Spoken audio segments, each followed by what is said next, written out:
శ్రీమాత్రే నమః. పరమేశ్వరుని పూజా విధానములో అష్టమూర్తి పూజా విధానము అనేది పరమాద్భుతమైనటువంటి పూజా విధానం. పూసలు పైకి కనపడుతున్నా వాటిని పట్టి ఉండేటువంటి దారం పైకి కనపడదు. కానీ ఆ దారము లేకపోతే ఆ దండ నిలిచి ఉండదు. అలాగే కనపడేటువంటి ఈ సృష్టి అంతా కూడా పరమేశ్వరుని యొక్క కనపడని శక్తి చేత పట్టి ఉన్నది.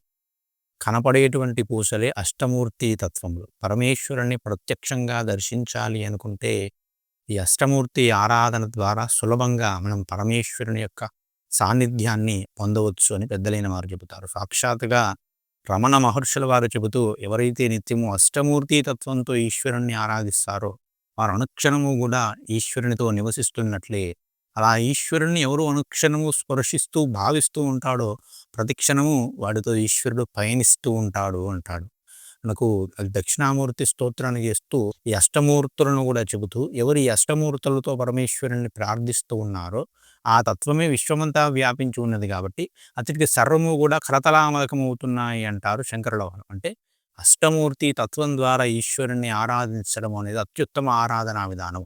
ఇది సామాన్యులైన వారికి అత్యుత్తమమే, ఇది వేదవేత్తలైన వారికి కూడా అత్యుత్తమము అని చెప్పబడినటువంటి విధానం. అష్టమూర్తి తత్వం అంటే ఏమిటి? 8 విధాలుగా, 8 తత్వాలుగా, 8 రూపాలుగా పరమేశ్వరుడి సృష్టి అంతా కూడా వ్యాపించి ఉన్నాడు అని శివమహాపురాణం చెబుతుంది. ఏమిటి ఆ యొక్క రూపములు అంటే పంచభూతములు, మనస్సు, బుద్ధి, జీవుడు అనేటువంటి 8 రూపాలలో పరమేశ్వరుడి ఆవహించి ఉన్నాడట.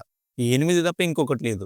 ఈ 8తోటే సృష్టి అంతా కూడా ఏర్పడుతుంది. పంచభూతాత్మకమే కదా ఈ సృష్టి. పంచభూతాలు లేనిదే సృష్టి లేదు.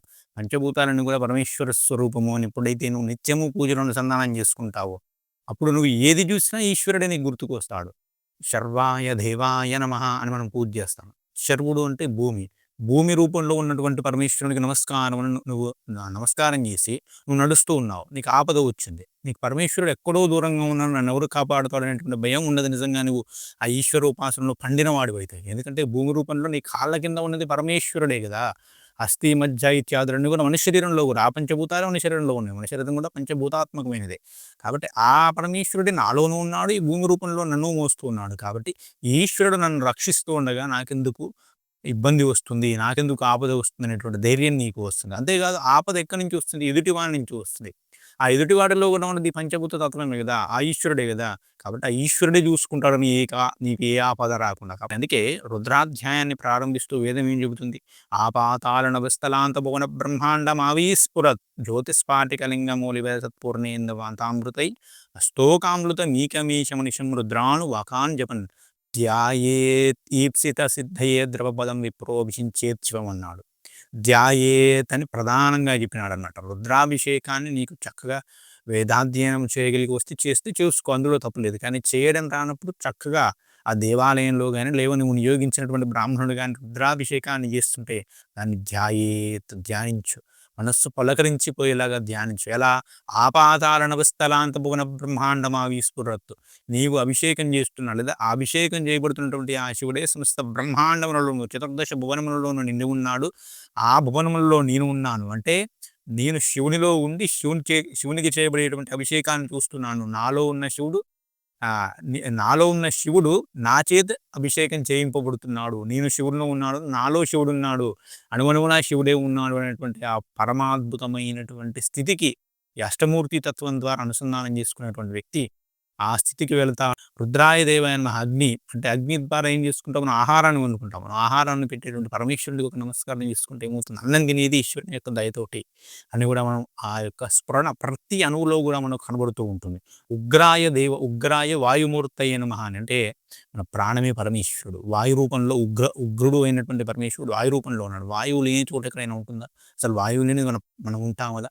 ప్రతి అణువులో కూడా ప్రతి అనుక్షణము కూడా మనం వాయువును పీలుస్తూ గాలిని పీలుస్తూ ఉన్నాం. కాబట్టి ఈ గాలి స్పర్శ రూపంలో నాకు పరమేశ్వరుడు అనుక్షణము నా దగ్గర ఉన్నాడని ఎవడు భావిస్తుంటాడో వాడు అనుక్షణము కూడా రక్షింపబడుతూ ఉంటాడు.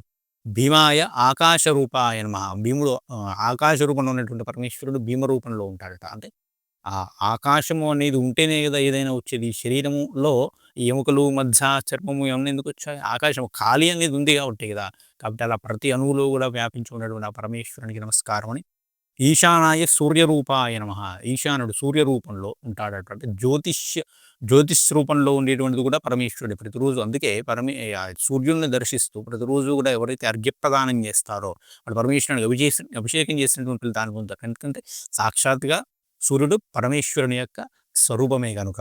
మహాదేవాయ చంద్రరూపాయ నమః అంటూ ఉన్నాడు. మహాదేవుడు అనేటువంటి రూపంలో చంద్రుడిగా ఉన్నాడు పరమేశ్వరుడు. అంటే మన మనస్సు కూడా పరమేశ్వరుడి యొక్క తత్వమే. లేదా ఉదయం పూట సూర్యుని రూపంలో, రాత్రి పూట చంద్రుని రూపంలో పరమేశ్వరుడు వ్యాపించి ఉన్నాడు అని మనకి ఇక్కడ తెలుస్తూ ఉన్నది. పశుపతయే యజమాన రూపాయ నమః. మనలో ఉన్నటువంటి జీవుడే పరమేశ్వరుడు. బస్సు నడుస్తుంది అంటే దానికి కారణం ఎవరు? డ్రైవరు. కానీ ఆ డ్రైవర్ బస్సుకు అతీతుడైన వాడు. బస్సుకు సంబంధించిన వాడు కాదు. బస్సుకు అతీతుడైన వాడు. అలాగే ఈ శరీరం నడుస్తుందంటే దీనికి అతీతుడైనటువంటి ఈశ్వరుడు ఇందులో ఉండబట్టే. కాబట్టి ఆ డ్రైవర్ సరిగా బస్సును నడిపితే దానికి ఏ ప్రమాదం ఉండదు. అలాగే ఇందులో ఉన్నటువంటి జీవుడు సరిగా బస్సును నడిపితే, ఈ యొక్క శరీరాన్ని నడిపితే దీనికి ఏ ప్రమాదం రాదు. అలా ప్రమాదం రాకుండా ఈ జీవుడు సరిగా నడపాలంటే ఏం చేయాలి? పశుపతిని ఆరాధించాలి. ఆ పశుపతి ఎవడు? ఈ అష్టమూర్తి తత్వంలో వ్యాపించి ఉన్నటువంటి ఆ ఈశ్వరుడు. కాబట్టి ఎవరైతే ఈ 8 నామాలతో పరమేశ్వరుని నిత్యం అనుసంధానం చేసుకుంటూ పూజ చేయడం మంచిది. శివాయ నమః అని షోడశోపచారాలు పూజ చేసి చక్కగా ఈ భవాయ దేవాయ నమః అనేటువంటి నామాలను మీరు చదువుకోవచ్చు. భవాయ దేవాయ నమః, భవస్య దేవస్య పత్నే నమః అని అమ్మవారిని కూడా పూజించవచ్చు. శర్వాయ దేవాయ నమః, శర్వస్య దేవస్య పత్నే నమః అని ఈ 8 నామాలు చెప్పుకొని పరమేశ్వరుని పూజించి అనుక్షణము కూడా ఈ తత్వంతో అనుసంధానం అవుతూ 8 తత్వాల ద్వారా అనుక్షణము పరమేశ్వరుని యొక్క స్పృహను ఎవడైతే పొందుతూ ఉన్నాడో వాడు ఎల్లవేళలా పరమేశ్వరునితోనే ఉన్నాడు. వాడు అతి త్వరగా పరమేశ్వరుడు ఐక్యమవుతాడు అని సాక్షాత్గా శంకరాచార్యుల వారు, రమణ మహర్షుల వారు ఇద్దరు కూడా చెప్పడం జరిగింది. కాబట్టి ఆ విధంగా పరమేశ్వరుని యొక్క పూజని ఈ ప్రకృతితో అనుసంధానం చేసుకునే విధంగా, ఎక్కడో గుళ్ళో దేవుడున్నాడండి నాకేంటండి అనుకోకూడదు. పరమేశ్వరుడు నువ్వు అనుభవిస్తే, నువ్వు భావిస్తే, భావనామాత్ర సంతుష్ట హృదయాయ నమో నమః, నువ్వు నిజంగా భావించాలి. భావిస్తే నీకు ఆ స్మరణ అనేది వస్తుంది. ఆ భావిస్తే నీకు ప్రతి నిమిషం కూడా పరమేశ్వరుడు కనబడుతూ ఉంటాడు. దేవాలయంలో కాదు, నీ హృదయాలయంలోనే అనుక్షణము దర్శనం అవుతూ ఉంటుంది. కాబట్టి ఈ అష్టమూర్తి తత్వంతో ఈశ్వరుని నిత్యం కూడా పూజించండి. అష్టమూర్తి నామాలు అందరికీ ఎలాగో తెలుసు. అవి కూడా మీకు ఒక్కసారి ఇప్పుడు చెబుతాను. ఆ నామాలను చెప్పుకోండి. ఆ నామాలను చెబుతూ తరించండి. శర్వుడు, శర్వాయ దేవాయ నమః అనగానే భూమి రూపంలో ఉన్న పరమేశ్వరుడు మీకు గుర్తుకు రావాలి. భవాయ దేవాయ నమః అనగానే జల రూపంలో ఉన్నటువంటి పరమేశ్వరుడు మీకు గుర్తుకు రావాలి. రుద్రాయ దేవాయ నమః అనగానే అగ్ని రూపంలో ఉన్నటువంటి పరమేశ్వరుడు మీకు గుర్తుకు రావాలి. ఉగ్రాయ దేవాయ నమః అనగానే వాయువు రూపంలో ఉన్నటువంటి పరమేశ్వరుడు మీకు గుర్తుకు రావాలి. భీమాయ దేవాయ నమః అనగానే ఆకాశ రూపంలో ఉన్నటువంటి పరమేశ్వరుడు మీకు గుర్తుకు రావాలి. పశుపతయే దేవాయ నమః అనగానే జీవరూపంలో మన శరీరంలో జీవుడిగా ఉన్నటువంటి క్షేత్రజ్ఞుడిగా ఉన్నటువంటి యజమాన రూపంలో ఉన్నటువంటి పరమేశ్వరుడు గుర్తుకు రావాలి. ఈ శరీరం నడుస్తుందంటే పరమేశ్వరుడే కారణం. కాబట్టి నీకు ఒక నమస్కారం స్వామి అని కారణం లేకుండా పరమేశ్వరునికి కూడా నమస్కారం చేస్తాడు. కోరికలతో కాకుండా కారణం లేకుండా. నేను ఈరోజు మేల్కొని మాట్లాడుతున్నానంటే కారణం నీవయ్యా అనేవాడు పరమ కృతజ్ఞతతో నమస్కారం చేస్తాడు. వాడికి ఈశ్వరానుగ్రహం తొందరగా కలుగుతుంది. ఈశానాయ దేవాయ నమః అనగానే సూర్యుడు రూపంలో ఉన్నటువంటి పరమేశ్వరుడు గుర్తుకు రావాలి. సూర్యుడు అంటే ఆయన అద్వైతమూర్తి అండి. సూర్యుడిలోనే విష్ణువుడు ఉంటాడు.